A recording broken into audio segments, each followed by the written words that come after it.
જો તમે વિદેશમાં MBBS કરવાનું પ્લાન કરી રહ્યા છો તો કયા એવા મહત્વના ડોક્યુમેન્ટ છે જે તમારી પાસે સમય પર રેડી હોવા જોઈએ? નહીં તો વિદેશમાં MBBS કરવાનું જવાનું સપનું માત્ર સપનું બનીને રહી જશે. તો અગત્યના ડોક્યુમેન્ટમાં જે જરૂરી છે એ છે પાસપોર્ટ.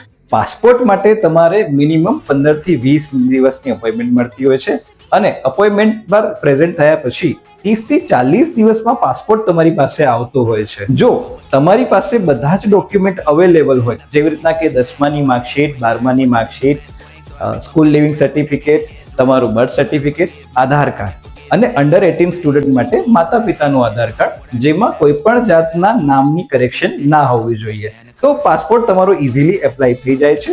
કરેક્શન હોય તો તમારે પ્રાયોરિટીથી એ કરેક્શનને સોલ્વ કરવું પડશે, નહીં તો તમારો પાસપોર્ટ એપ્લાય કરવામાં તકલીફ પડશે. ઘણા બધા સ્ટુડન્ટ છે કે જે લોન લઈ અને વિદેશમાં MBBS કરવા જાય છે. તો લોન માટે તમારે પાન કાર્ડ એપ્લાય કરવું પડશે.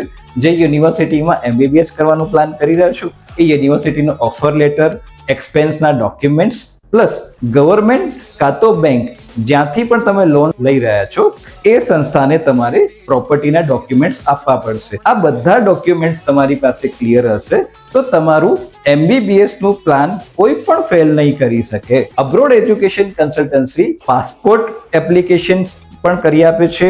લોન માટે એજન્ટ્સના કોન્ટેક્ટ નંબર પ્લસ પ્રોસિજર્સ બાળકોને ગાઈડ કરે છે અને એડમિશન માટેનું કાઉન્સેલિંગ પણ પ્રોવાઈડ કરે છે. અમારી વધારે ઇન્ફોર્મેશન માટે અમારા વિડીયો જોતા રહો અને અમારી ચેનલને લાઈક અને સબસ્ક્રાઇબ કરો.